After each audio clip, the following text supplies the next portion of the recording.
Tell me what you're trying to get the county to do. Well, it's pretty. I'm trying to build a fairgrounds. In its infinite scale, basically, if you boil it all down, it's to building a fairgrounds.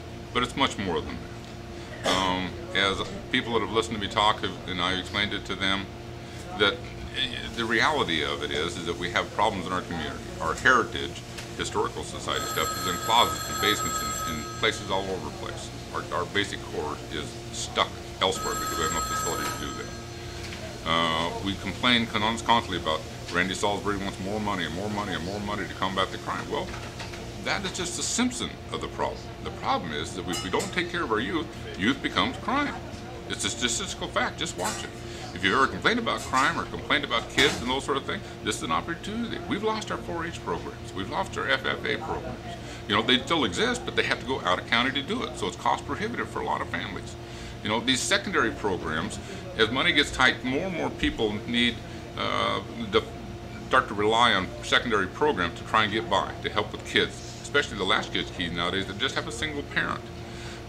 You know, if you have a child that has a better childhood, it'll have better grades, it'll do better in school all the way through and may potentially go on through college. It'll have a better relationship when it gets married. It'll have a better relationship with its children when those children grow up. So my idea here is to make this a core thing that when we start taking care of all this, we bring back the fairgrounds, we bring back the FFA, we bring back, and strong, I mean strong. Bring back the 4-HA with all the dogs. I don't care if it's a cat, a dog, goat, sheep, I don't care. I did dogs when I was a kid. That was my pride and joy. He was just a dog, but to me he was my pride and joy. It made me learn the value of respect, and more importantly, it taught me how to get along. A lot of the people nowadays just never learn the skills of just how to get along with each other.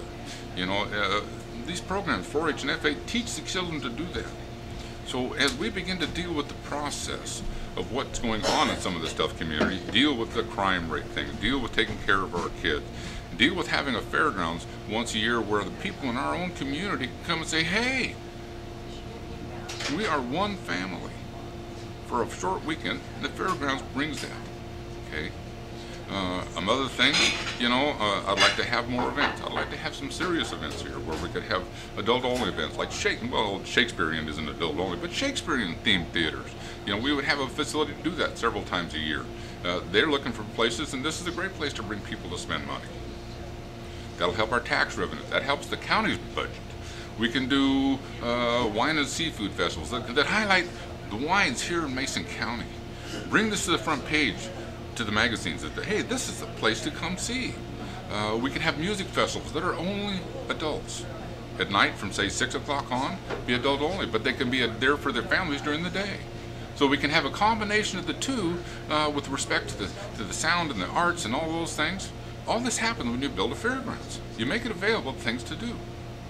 Okay, so basically in a nutshell, that's what I'm trying to do. I'm trying to make a change in my own community. So if you have ever complained about police, if you have ever complained about kids, if you have ever complained about the way the community works, then make a change. Help me, help you.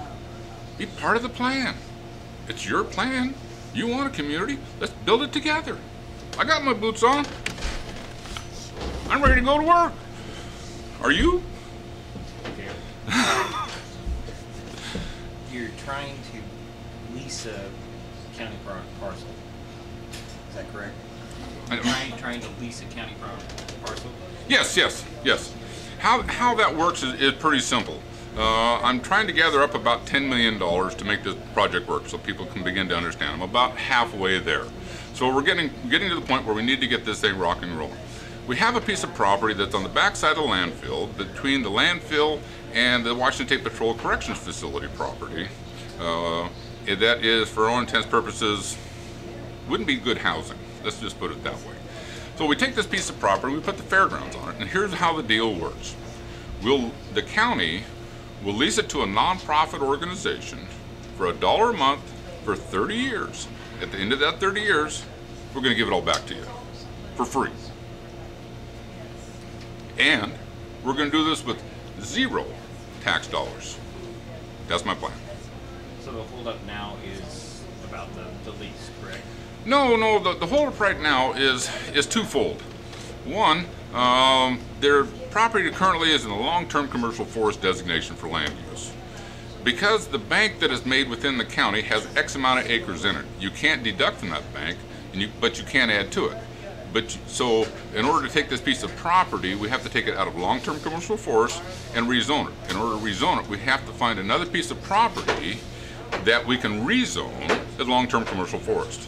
Now, Kurt Hunter has stepped up and said, hey, if I got a piece of property, I'll make it happen. You know, I mean, he's a good citizen, and he stepped forward. If he doesn't, then we're going to have to find a secondary outfit. The second issue is the land was originally given a federal grant money for the road use to purchase a piece of property. So the piece of property has to have an internal financial ledger, a bean counter thing, if you speak of. It's an internal transfer of funds that would come from the general fund to the road department to become ownership of the land as opposed to the road department. It's confusing, but it's kind of like loaning your daughter money.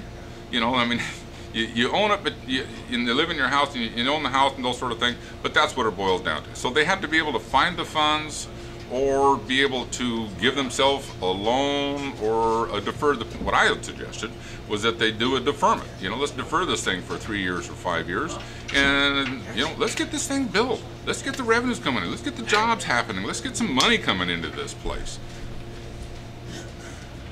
So why this piece of property and not another piece of property? Well, it's multifaceted, but the reality of it is that piece of property is available because it's in the county.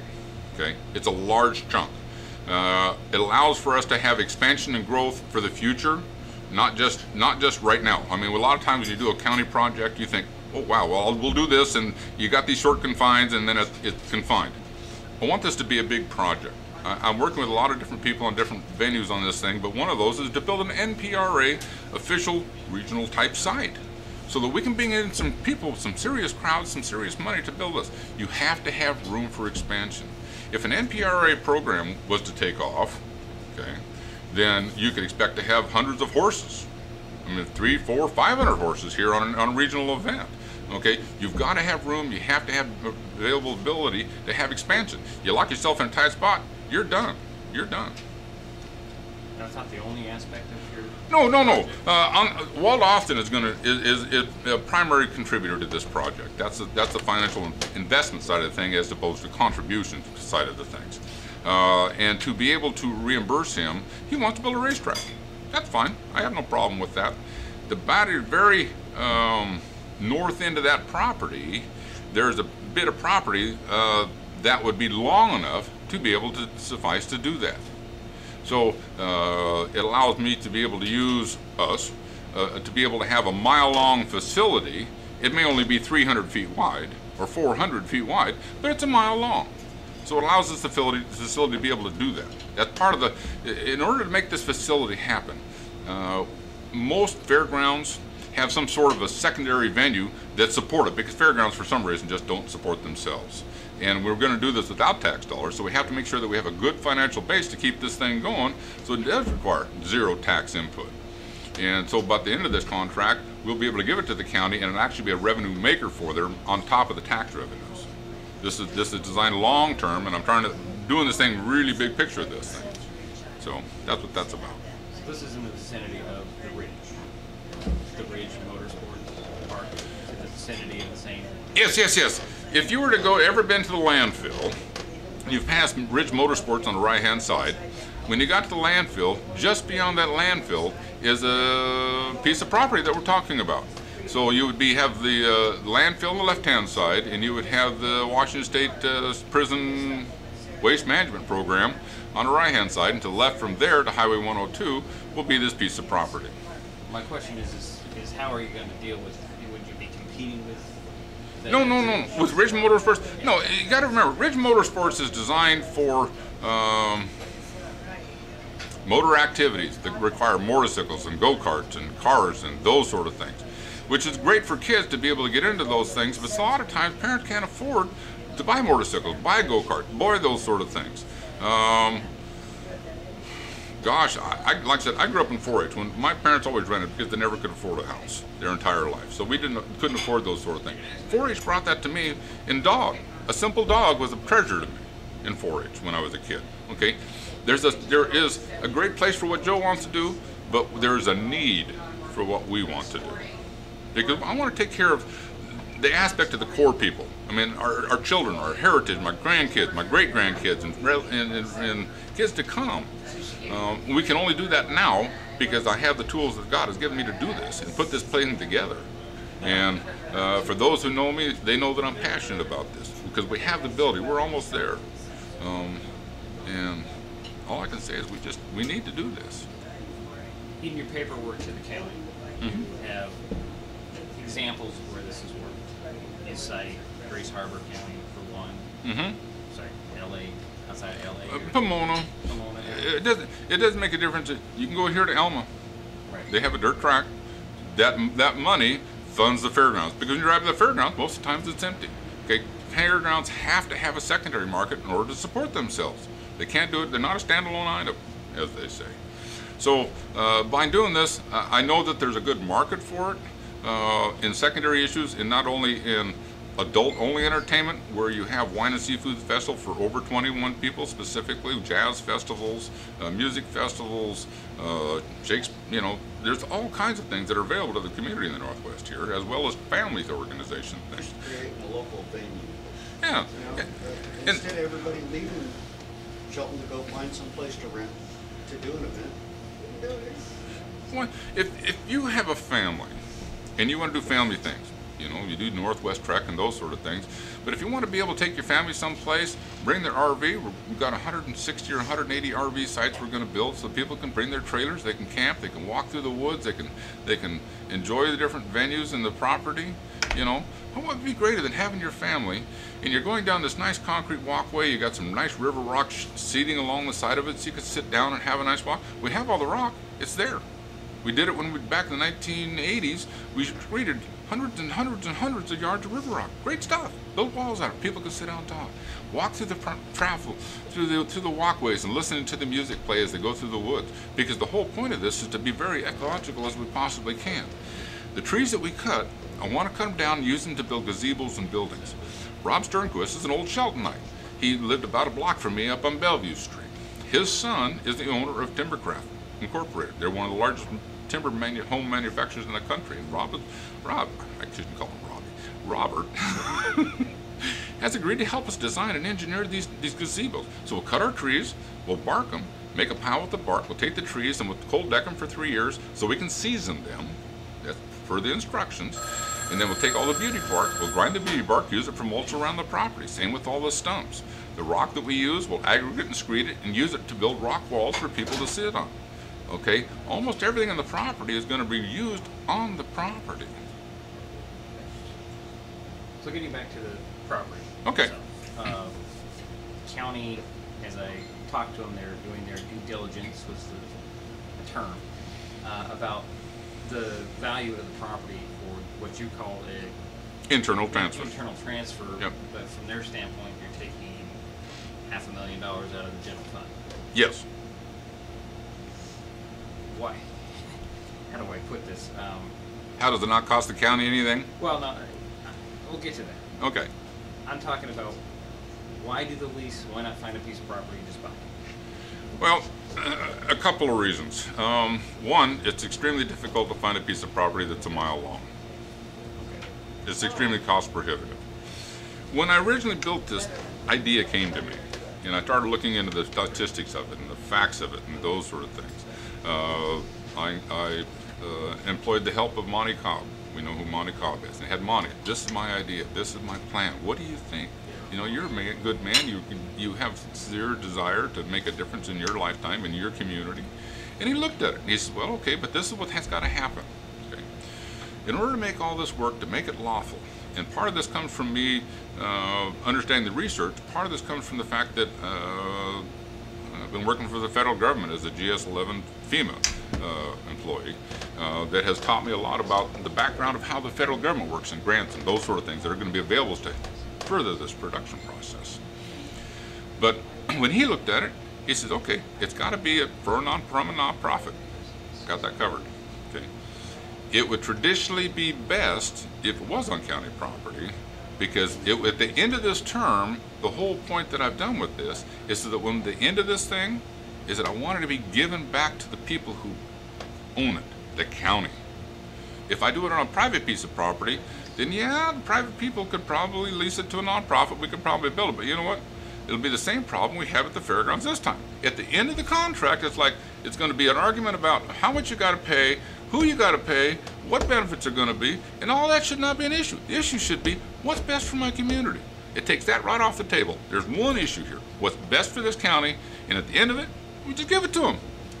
The buildings, the horses, the MPRA, the racetrack. Give them absolutely everything. And say, here, there we go. We've taken a piece of property that was nothing but half-grown trees. We've cultivated, we've managed it, we built something for our community, for heritage, for generations and generations to come. We've made it self-sustaining financially. We've increased jobs in the community, 50, 100, 200 jobs, helping in the secondary issues. We've created a market for hotels, motels.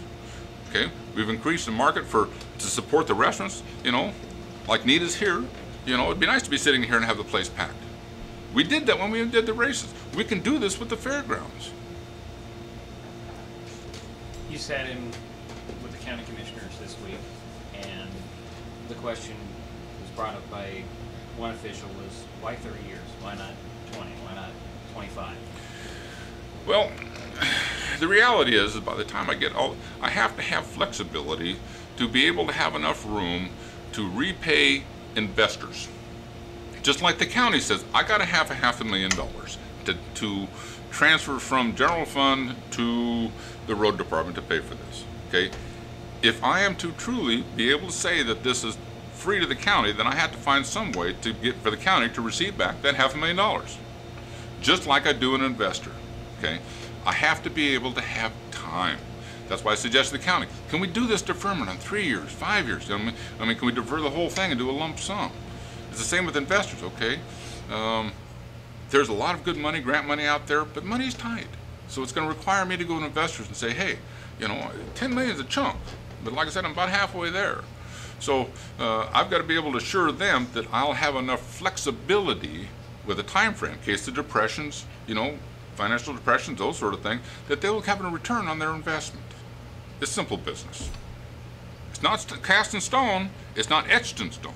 It's just when every negotiation happens, you want the most for their product, you know, and I want to get it for at least I possibly can to make this thing work, not only for the county's point, but also for the investors. The good thing about 30 years is it gives me the flexibility to be able to go to the investor and say, hey, I got a 30-year window to pay you back. It's like a mortgage on a house. We do 30 years all the time. So, yeah. So let's get back to the $500,000 or Okay. whatever number the county comes up with. Determines. And it's not. It would. You're asking the county to take $500,000 out of the general fund, which would go. It could go to the sheriff's office. It could go to more staff in any department. That's where I think I'm getting a little hung up on it. Okay. Well, let's look at this thing from a bigger picture. We complained about the fact that we don't have enough social service programs because they're waning. The sheriff's department says, I don't got enough money because I got too much crime. The building department says, I can't process this because I don't got enough money. Inspectors say, there's just not enough of us. The juvenile department says, we're overstaffed and overworked, or rather understaffed and overworked. And we're over capacity is what I meant to say. The sheriff says, we're over capacity. These are all symptoms of what? A system that we live in, the society that we currently have. Well, if you want to take care of that, then you have to be able to get back to the core problem, which is taking care of your community core, which we've gotten away from. You talk about trying to justify it in your heart about taking this money from the sheriff or these social service programs, but if you think about it, if we built this facility, okay, when I put on the drag races, we packed this town. The airport store sold so much goods and services that they closed the door because they sold out. our restaurant, Denny's, is at the highest recorded sales they ever have, still to this day. Okay, now I can't guarantee we do that every weekend, but what happened, the end result of this is that when you have increased sales and those increased revenues come into the coffers as taxes. Okay, those coffers pay for social service programs. They pay for those inspectors. They pay for that sheriff's department. All those are paid through tax revenues. So we need to get back to the core thing of creating revenues. So we're going to build an etch right here in Mason County. Ridge Motorsports and Olympic Fairgrounds. We'll build an etch right here for people to be able to come for their children to play. If they have a motorcycle, great. They have a go-kart, great. Dad's got a car, go race your car. Mom and Dad will be across the street at the Historical Society Museum looking at our history.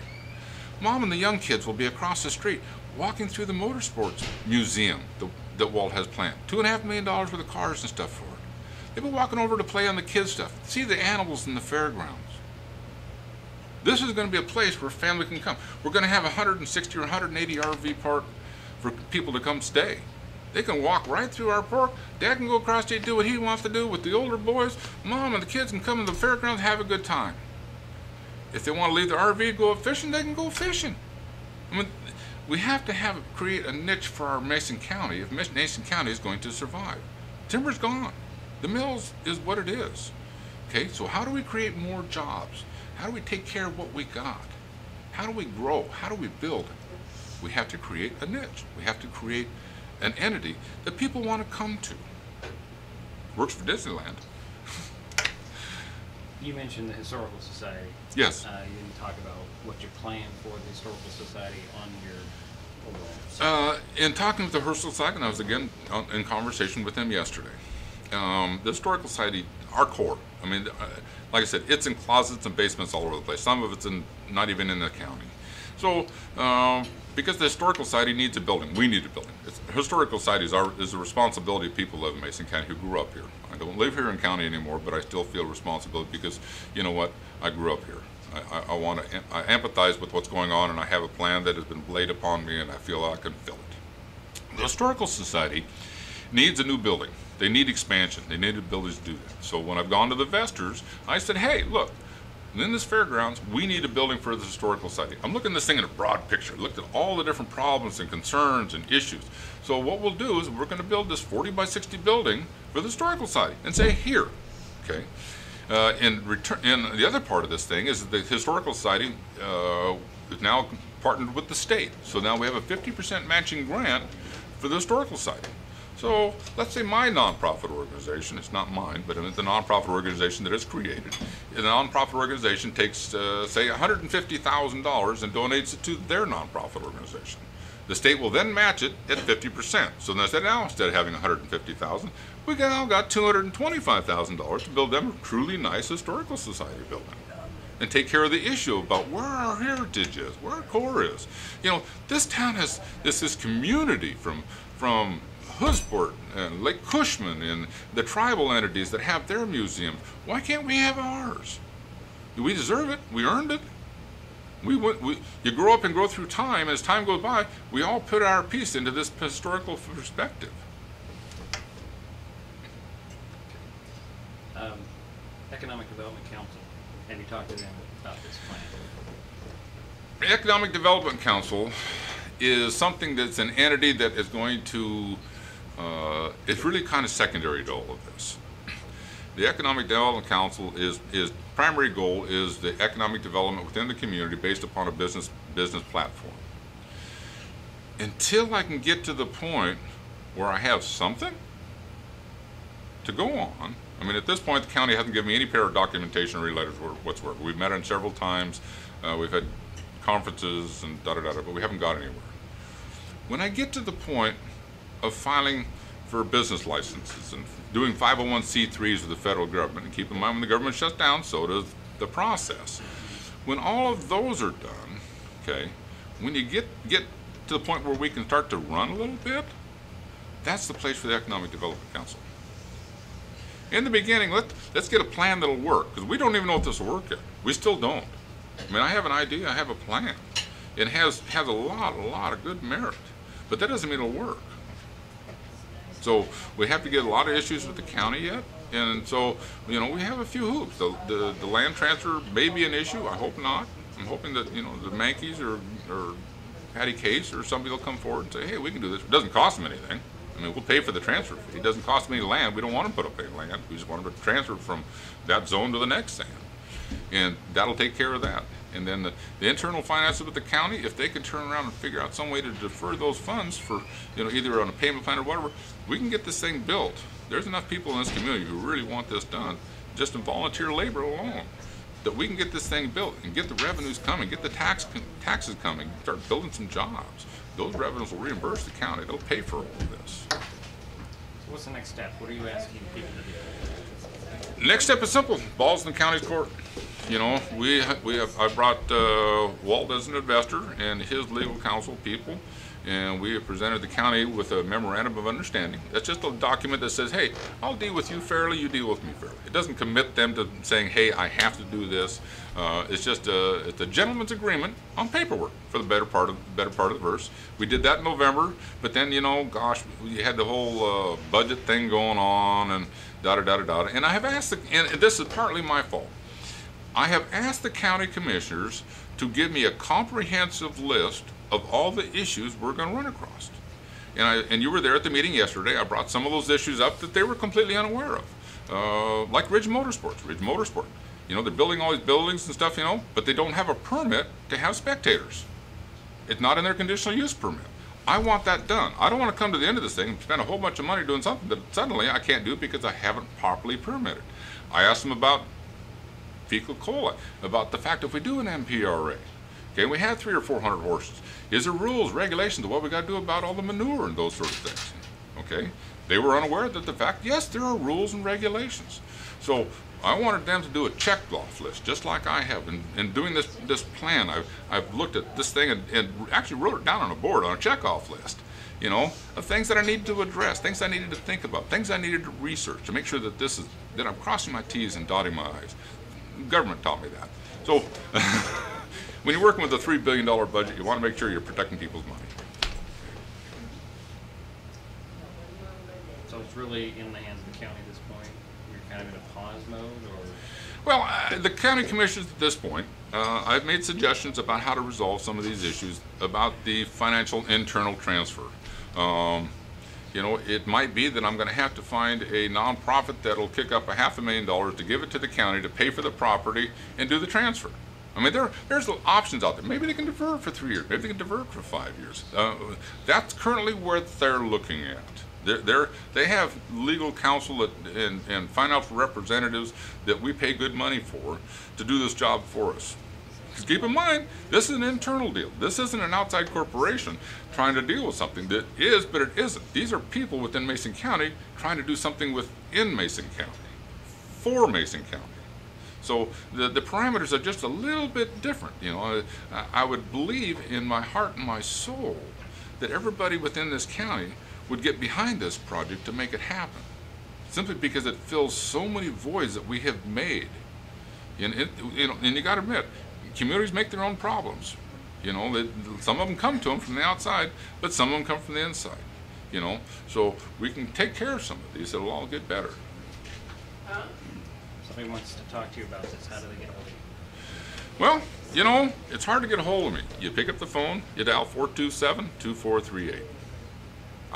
When I was a Chevrolet Master Technician, I was blessed with the 427 Chev phone number. And when I went to work for the government, they made it so a phone, for the most part, gets me in North America. Dial free, doesn't cost me anything, not like it used to where we had to go into the pay booth. All right, that's all that I had. Okay. Anything to add? Well, Just need support. Let the commissioners. Sleep on it tonight. If I was to ask anything of you, sleep on it. Pray about it. And then when you see your commissioner, say, hey, I'm for it. God bless. This is Rahn Redman signing off.